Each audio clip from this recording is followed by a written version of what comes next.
Welcome once again. आज हम देखने वाले हैं एरो फंक्शन इन जावास्क्रिप्ट। और बेसिकली जावास्क्रिप्ट में इस वक्त सबसे ज़्यादा यूज़ होने वाले जो फंक्शन का टाइप है वो है एरो फंक्शन। सो इसको सबसे ज़्यादा यूज़ क्यों किया जाता है और प्रोग्रामर्स इसको या डेवलपर्स इसको प्रेफर क्यों करते हैं, इसको हम बाद में डिस्कस करेंगे। लेट्स फर्स्ट इसका हम देखते हैं सिंटैक्स इसका कैसा है। बिल्कुल सिंपल, जिस तरह के हमने फंक्शन एक्सप्रेशन में देखा था, सिमिलर आपने लिख देना है। लेट्स सपोज मैं लिखता हूँ कॉन्स्ट और से हेलो, ठीक है।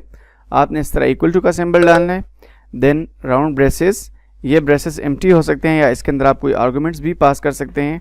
और आपने यहाँ पर एक एरो डालना है, उसके बाद करली ब्रेसेस आपने डालने हैं, जो कि नॉर्मल फंक्शन का एक स्ट्रक्चर होता है, ठीक है। सो यहाँ पर सिंपली मैं लिखता हूँ console.log और मैं लिख देता हूँ हेलो देयर। सिंपली मैं इसको कॉल करता हूँ यहाँ, जैसे आप नॉर्मल फंक्शन को कॉल करते हैं, एंड दैट्स इट। आपको कंसोल के अंदर मैसेज शो हो रहा होगा से हेलो। सो बेसिकली ये इसका एक सिंपल सा सिंटैक्स है। आप इसको इस फंक्शन को लिखते कैसे, इसको डिक्लेयर कैसे करते हैं, इस फंक्शन को यूज़ क्यों किया जाता है या प्रेफर क्यों किया जाता है, वो है इसका कंसाइज सिंटैक्स स्ट्रक्चर। मीन के ये बहुत ही सिंपल है, स्ट्रेट फॉरवर्ड है और दिस कीवर्ड के इसमें फंडे नहीं है। लेट्स हम एग्जांपल्स के थ्रू इन चीज़ों को एक्सप्लोर करते हैं। फर्स्ट मैं लिखता हूँ कंसाइज स्ट्रक्चर। लेट्स सपोज मैंने लिख दिया concise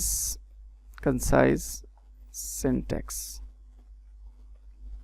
okay, concise syntax basically क्या चीज़ है। लेट्स सपोज अगर आप एक स्टेटमेंट रिटर्न करवा रहे हैं फेट एरो फंक्शन से, लेट्स सपोज मैं लिखता हूँ let sum is equal to, और यहाँ पर मैं ब्रेसेस के अंदर a कॉमा b दो वेरिएबल ले लेता हूँ और सिंपली यहाँ पर मैं लिखता हूँ a plus b and that's it, बस।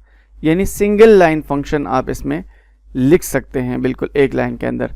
यहाँ पर मैं console.log करता हूँ और सिंपली मैं लिखता हूँ सम, और यहाँ मैं दो वेरिएबल पास कर देता हूँ, 3 और 2 मैंने पास कर दिए। मैं रिफ्रेश करता हूँ, यहाँ पर आपको 5 नज़र आ रहा होगा। ये मेरे इंटरनल जो VS कोड है उसका कोई एरर है, सो इसको इग्नोर कीजिए।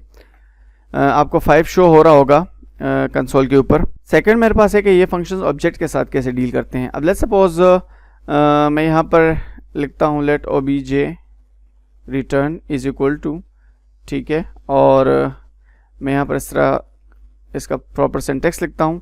यहाँ पर मैंने लिख दिया लेट्स सपोज नेम और मैं लिख देता हूँ स्मिथ, ठीक है। सो हम इसको कह देते हैं टू डील्स विद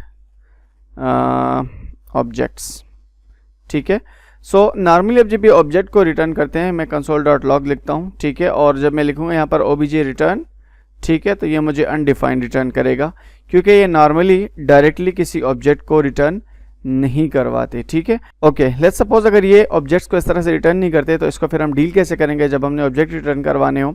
सो बहुत ही सिंपल है। इसको आपने क्या करना है, सिंपली यहाँ स्टार्ट में एक राउंड ब्रैकेट डाल देना है और एंड में जाकर एक राउंड ब्रैकेट डाल देना है, एंड दैट्स इट, बस। ये आपका ऑब्जेक्ट रिटर्न कर देगा, बिल्कुल। अब यहाँ पर आप नेम की प्रॉपर्टी को भी एक्सेस कर सकते हैं, जैसे मैं डॉट नेम लिख दूँ। यहाँ पर अगर आप कंसोल के अंदर देखें तो आपको आउटपुट नज़र आ रहा होगा। अब दिस के कीवर्ड को हम देखते हैं। दिस के कीवर्ड का क्या है, बेसिकली ये सिर्फ अपने जो विंडो का ऑब्जेक्ट है उसी को रिटर्न करता है, बाकी किसी ऑब्जेक्ट के ऊपर ये डिपेंड नहीं करता।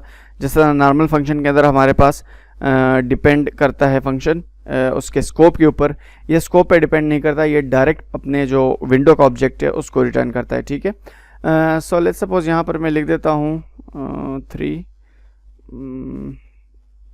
deal with this keyword. So आपने क्या करना है, सिंपली मैं लिखता हूँ let this की, और यहाँ पर सिंपल मैंने उसका स्ट्रक्चर लिया फंक्शन का। यहाँ पर मैं this ले लेता हूँ, this कीवर्ड को मैं रिटर्न करवाता हूँ। जब भी आप इसको प्रिंट करेंगे सो आपको ये क्या करेगा कि सिर्फ विंडो का जो ऑब्जेक्ट है उसको ये रिटर्न करेगा, ठीक है। Sorry, this is function. So अब आप देखेंगे कि ये सिर्फ विंडो के जो ऑब्जेक्ट है उसको रिटर्न करता है, यानी पेरेंट विंडो का जो ऑब्जेक्ट है। नेक्स्ट मेरे पास है आर्गुमेंट्स को रिटर्न करवाना। अब लेट्स सपोज जो नॉर्मल हमारा फंक्शन होता था उसके अंदर हम आर्गुमेंट्स का डिफ़ॉल्ट कीवर्ड लिखते हैं और फंक्शन के अंदर जितने हम जो आर्गुमेंट्स वो पास करते हैं वो हमें रिटर्न हो जाते हैं। लेट्स सपोज मैं लिखता हूँ गेटिंग आर्गुमेंट्स। सो यहाँ पर लिख देते लेट आर्ग में लिख देता हूँ, ठीक है। और यहाँ पर सिंपली क्या है कि आप इसका स्ट्रक्चर बनाएं, ठीक है। और मैं console.log लिखता हूँ और यहाँ पर आर्गुमेंट्स का एक हमारे पास कीवर्ड होता है जो कि यहाँ पर उमूमन अनडिफाइंड आता है, ठीक है। मैं यहाँ पर लेता हूँ आर्ग, ठीक है। इस केस में ये आपको अनडिफाइंड मिलेगा, कह रहा है कि ये आर्गुमेंट्स का जो वेरिएबल है ये डिफाइंड नहीं है। सो इस केस में आपने क्या करना होगा कि लेट्स सपोज अगर आपको आर्गुमेंट्स चाहिए, आर्गुमेंट्स रिटर्न करवाने हैं अपने इस फंक्शन के, तो आप यहाँ पर सिंपल 3 डॉट्स डालेंगे और आर्गुमेंट्स लिख देंगे, ठीक है। और उसके बाद नीचे आर्गुमेंट्स पास कर देंगे उसी तरीके से, और यहाँ पर जितने आर्गुमेंट्स आप चाहें वो डाल दें। एंड फाइनली जब आप रिफ्रेश करेंगे तो आपको यहाँ पर एक अरे में सारे के सारे आर्गुमेंट्स मिल जाएंगे जितने आर्गुमेंट्स आपने पास। सो होप गाइज आपको ये एरो फंक्शन समझ में आ गया होगा। इस फंक्शन में मैंने जितना कुछ पढ़ाया इसका एक क्लीन इमेज जो है वो मेरे सोशल मीडिया अकाउंट्स पर है। लिंक आपको नीचे डिस्क्रिप्शन में मिल जाएगा। आप किसी भी मेरे सोशल मीडिया अकाउंट पर जाएं एंड वहाँ से उसके पिक्चर को आप गेट कर सकते हैं, जिसमें टेक्स्ट फॉर्मेट में ये सारा गिवन है और साथ लिखा हुआ इसके एडवांटेज और डिसएडवांटेजेस वगैरह मेंशन है। अगर आपका कोई कमेंट है तो नीचे कमेंट सेक्शन में ज़रूर पूछिए। Don't forget to subscribe. Thank you guys for watching. Bye.